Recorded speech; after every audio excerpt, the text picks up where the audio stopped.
नमस्कार, मैं हूं आपके साथ गीतिका पंत और स्वागत है आपका प्रार्थना हो स्वीकार में। सबसे पहले आपको गोवर्धन की हार्दिक शुभकामनाएं। दिवाली के अगले दिन विधान है गोवर्धन और अन्नकूट पूजा का। इस दिन गोवर्धन पर्वत की 7 बार परिक्रमा करने से भगवान श्री कृष्ण का आशीर्वाद प्राप्त होता है। कहते हैं इस दिन पूरे विधि विधान से श्री कृष्ण का पूजन किया जाए तो खुशहाली का वरदान देते हैं द्वारकाधीश। अन्नकूट पर्व पर तरह तरह के पकवान तैयार किए जाते हैं जिनका भोग भगवान श्री कृष्ण को लगाया जाता है। कहते हैं इस दिन कुछ विशेष प्रयोग से आपकी सभी समस्याओं का अंत किया जा सकता है। तो आइए जानते हैं कैसे ये पूजा आपको धन धान्य से।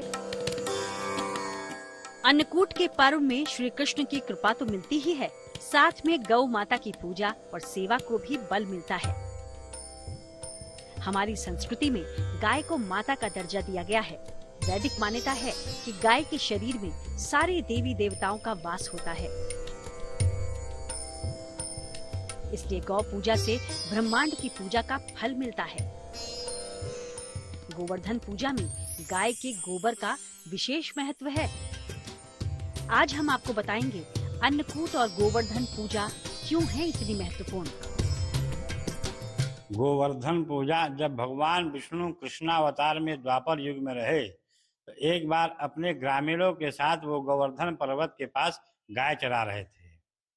भगवान कहते हैं कि ग्वालों से कि आप लोग इंद्र की पूजा क्यों करते हैं, आप लोग प्रकृति की पूजा करिए।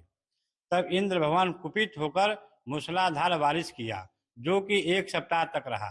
तब भगवान कृष्ण ने गोवर्धन पर्वत को अपनी कानी उंगली से उठाकर उस नगर वासियों की रक्षा की थी। उसी के उपलक्ष्य में हम लोग गोवर्धन पूजा मनाते हैं। ये प्रकृति की पूजा है जिसकी शुरुआत श्री कृष्ण ने की थी। इस दिन प्रकृति के आधार के रूप में गोवर्धन पर्वत की पूजा होती है। समाज के आधार के रूप में गाय की पूजा का विधान है और ये पूजा ब्रज से शुरू होकर पूरे देश में फैल गई।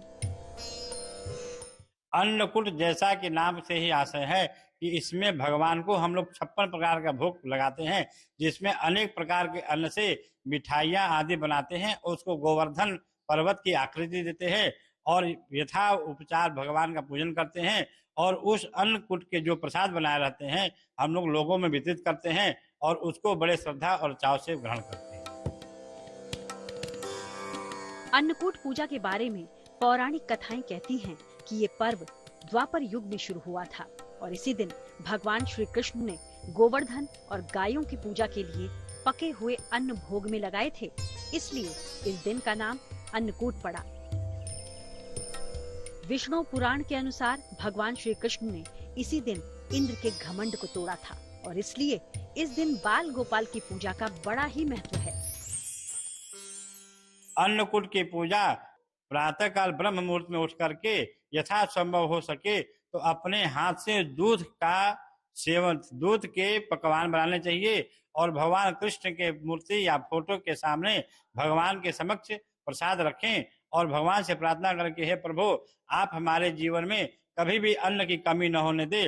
और इस प्रार्थना के साथ भगवान को प्रसाद लगावें और उस प्रसाद को अपने भाई इष्ट मित्रों में वितरित करें और भगवान का प्रार्थना करें कि हे प्रभु, हमारे जीवन में कभी भी अन्न की कमी न हो। गाय के गोबर और गोधन से बहुत सारी बीमारियों से निजात मिलती है।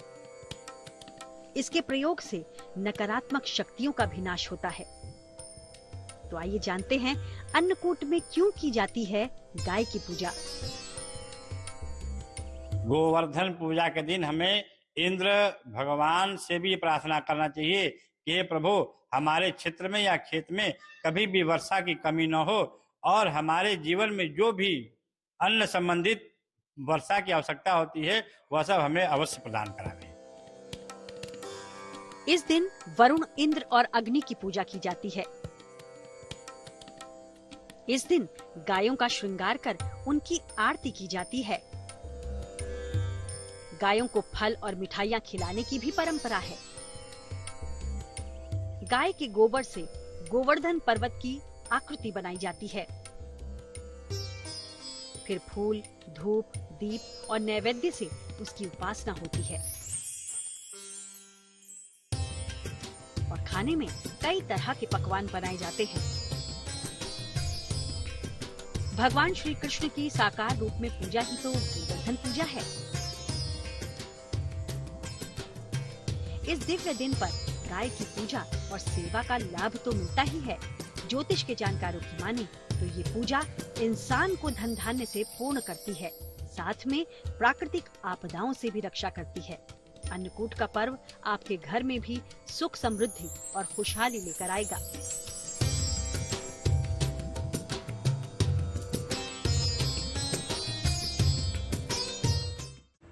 इस पर्व को मनाने के पीछे वो पौराणिक कथा है जिसने देवराज इंद्र के अहंकार को चकनाचूर कर दिया। मान्यता है श्री कृष्ण ने ब्रजवासियों को मूसलाधार बारिश से बचाने के लिए 7 दिन तक गोवर्धन पर्वत को अपनी सबसे छोटी उंगली पर उठा के रखा और समूचे गोकुल की वो ढाल बन गए। 7वें दिन भगवान ने गोवर्धन पर्वत को नीचे रखा और तब से ही गोवर्धन पूजा की जाने लगी। इसी खुशी में कान्हा को 56 भोग लगाया जाता है। तभी से ये उत्सव अन्नकूट के नाम से मनाया जाने लगा।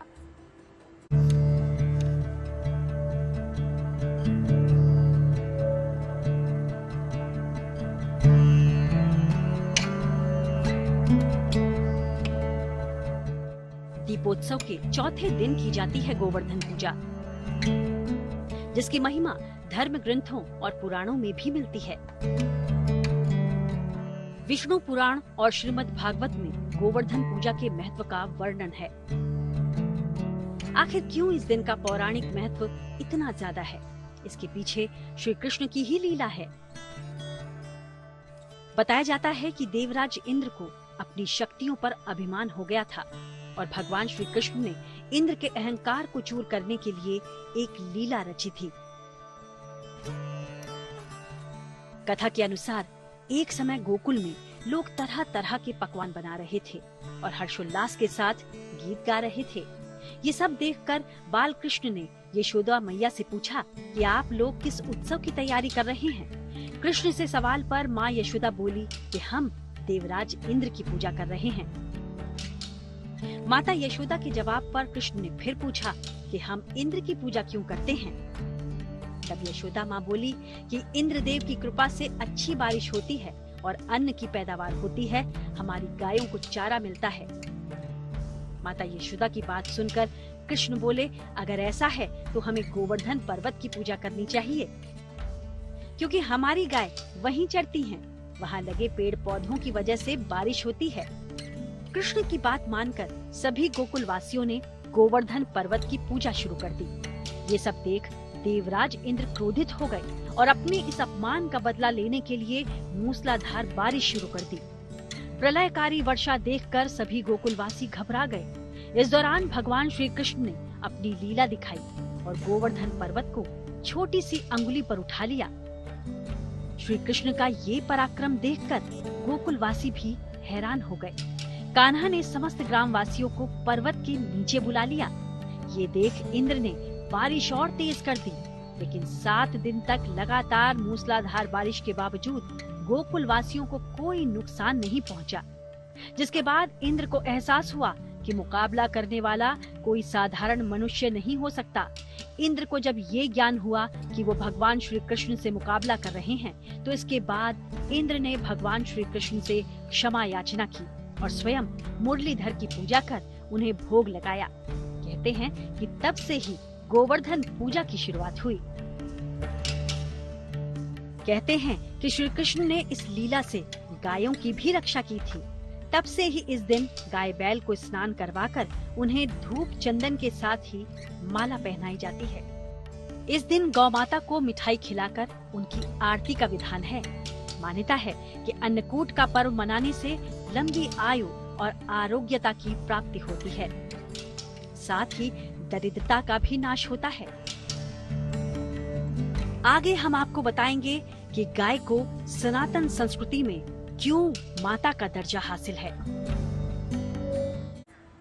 श्री कृष्ण ने बचपन में ग्वाले के रूप में अपनी लीलाएं दिखाई, गायों की सेवा की, उनके दूध से बना माखन खाया।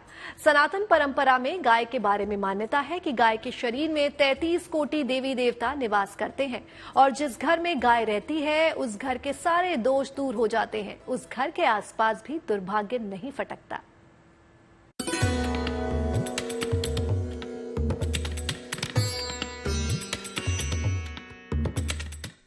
भारत में गाय को माँ माना जाता है, उसकी पूजा होती है।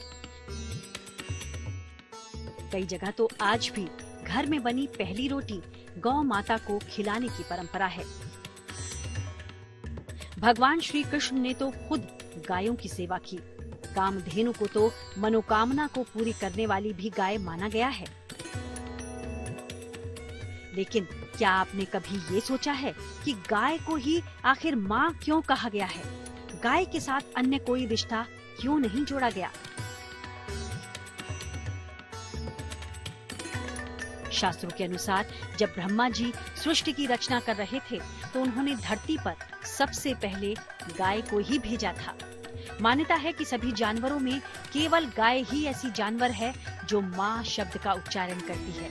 इसलिए ये भी मान्यता है कि माँ शब्द की उत्पत्ति भी गौवंश से हुई है। मान्यता है कि गौ माता की पूजा करने से मनोवांछित फल की प्राप्ति होती है, घर में सुख समृद्धि आती है। जिन घरों में गाय रहती है वहाँ हमेशा सुख शांति रहती है। गाय की सेवा करने को श्रेष्ठ कर्म माना गया है। साथ ही रोजाना पहली रोटी गाय को खिलाने से अपार सुख समृद्धि मिलती है और सारे देवी देवता की कृपा बरसती है। कई बार नवजात बच्चों को किसी कारणवश माँ का दूध नहीं मिल पाता है, तो ऐसे में नवजात बच्चों को गाय का दूध ही पिलाया जाता है। आयुर्वेद के अनुसार गाय का दूध सुपाच्य होता है। ये बेहद पोषक होता है। गाय के दूध में मिनरल्स होने का दावा किया जाता है। माँ के दूध के बाद बच्चे के लिए गाय का दूध ही फायदेमंद रहता है, जबकि गाय के घी को आयुर्वेद ने भी सर्वश्रेष्ठ माना है। धार्मिक मान्यता है कि गाय जहाँ पर बैठती है वहाँ के वातावरण को शुद्ध करके उसे सकारात्मकता से भर देती है। गाय के दूध से लेकर उसके उपले और मूत्र तक औषधि का काम करते हैं। एक तरफ जहाँ गाय का गोबर पवित्र कार्यों के दौरान घर को लीपने के लिए प्रयोग किया जाता रहा है, वहीं गाय के गोबर से बने कंडे हवन करने के लिए इस्तेमाल किए जाते हैं। माना जाता है कि गाय के गोबर से हवन करने पर वातावरण और घर के आसपास वायु शुद्ध होती है। वहीं गौमूत्र को कई तरह की दवाइयां बनाने में प्रयोग किया जाता है, क्योंकि इसमें रोगाणुओं को मारने की क्षमता होती है। तो गाय को ऐसे ही माता नहीं कहा जाता है। जिस तरह अपने बच्चों को माँ निस्वार्थ भाव से पालती है, उसी तरह से गाय भी अपनी उपयोगिता से हमें सदैव देती है, कभी कुछ नहीं देती। प्रार्थना हो स्वीकार में आज के लिए बस इतना ही। एक बार फिर से आप सभी को गोवर्धन की हार्दिक शुभकामनाएं।